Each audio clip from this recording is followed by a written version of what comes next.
Les élèves de l'école Sainte-Colombe d'Armentières avaient rendez-vous mardi 23 avril dernier avec l'histoire. Emmenés par les guides de l'Office de tourisme de la Haute-Somme, les enfants ont pu marcher sur les traces des héros britanniques de la Grande Guerre autour de Péronne. Une sortie organisée à l'initiative des anciens combattants de la FNACA.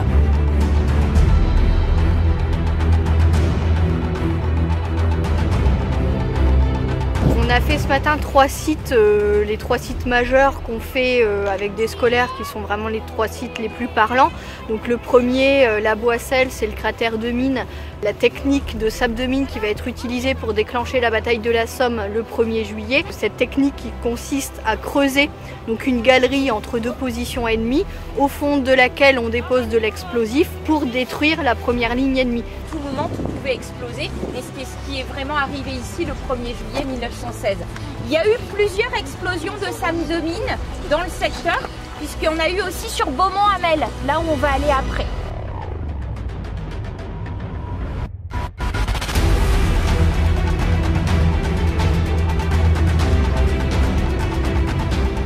On vient de Beaumont-Hamel, c'est la première fois pour tout le monde?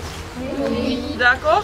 Donc ici on a un champ de bataille préservé, donc ça inclut le no man's land, les tranchées, les cratères d'obus. Et donc ce que vous voyez c'est original de la Première Guerre mondiale. On est sur cette partie de champ de bataille qui a été préservée. Vous voyez au-dessus, là-bas, de ce promontoire, c'est un caribou tout à fait. Et le caribou, il est... Est-ce que vous savez ce qu'il représente? C'est l'animal de quoi? Emblématique de quoi? Alors du régiment Terre-Neuvien plus précisément. Terre-Neuvien qui, comme beaucoup d'autres Britanniques, étaient principalement des volontaires, qui arrivent ici sans aucune expérience, sans préparation, et qui, on imagine bien que pour eux, ça va être une véritable hécatombe.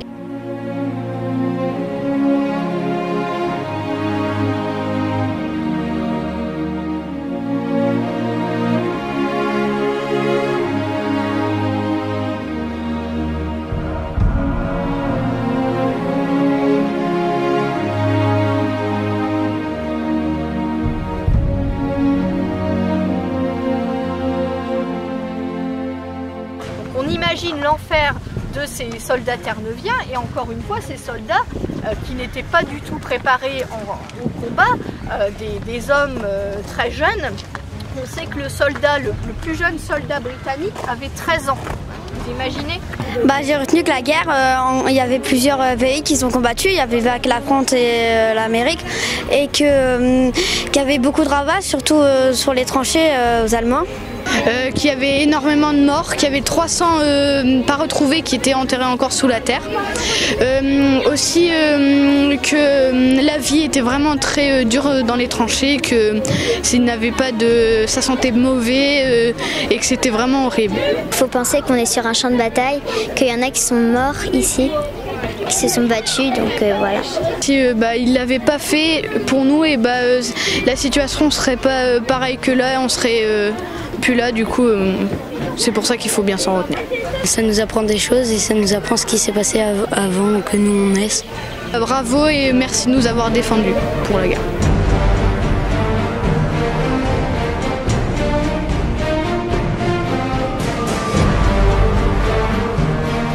Le troisième site, c'est le mémorial franco-britannique de Thiepval, qui est un site très important aussi pour les Britanniques, puisqu'il rend hommage à tous les soldats disparus. C'est ce qu'on appelle le mémorial franco-britannique de Thiepval. Donc c'est un monument qui a été... le projet est né dans les années 30, en 1930, donc vous voyez bien après la Première Guerre mondiale. En fait, le terrain a été donné, il a été concédé à la Grande-Bretagne. Ce qui a permis notamment aux Britanniques de pouvoir ériger, de pouvoir construire ce monument.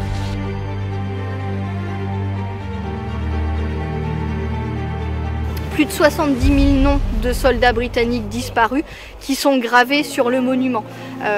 Exactement même 73 367 au moment de l'inauguration du monument en 1932, près de 72 000 encore aujourd'hui.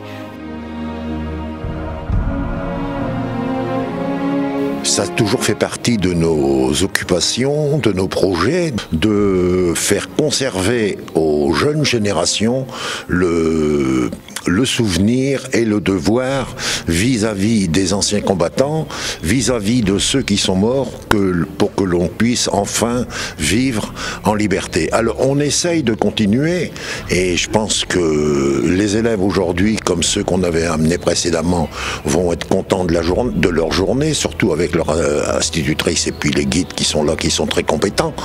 Et on va essayer à l'avenir de continuer à faire ce que l'on fait depuis de très nombreuses années. Leur apprendre tout ce qui s'est passé pendant une période, c'est ça, surtout le principal. Hein, parce que c'est important de savoir tout de même le nombre de morts qu'il y a eu et tout. Hein. C'est important de venir parce que c'est un truc d'histoire qu'il ne faut pas oublier, et puis surtout pour faire voir aux enfants qu'on est toujours derrière eux.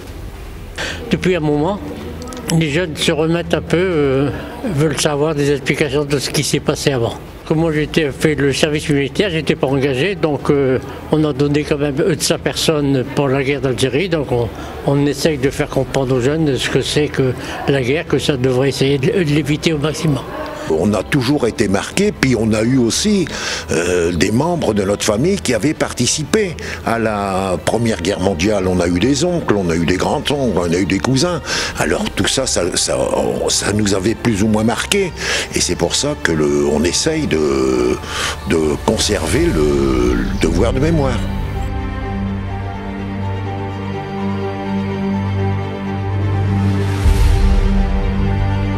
C'est un projet qui met les enfants directement face aux réalités de la vie et qui leur fait partager un moment d'histoire de la France. Ils prennent conscience de ce qu'on peut leur expliquer en classe et ils voient réellement les choses. Comme là, on avait parlé des uniformes, ils ont vu vraiment les uniformes, ils ont comparé et réinvesti en fait ce qu'on a pu découvrir en classe. Et je pense que oui, parce que vu les réflexions des élèves et vu leur approfondissement, ils ont pris réellement conscience des choses. Et ce que j'ai aimé, c'est une phrase de mes élèves, c'est « Mais pourquoi ils ont recommencé en 39-45 »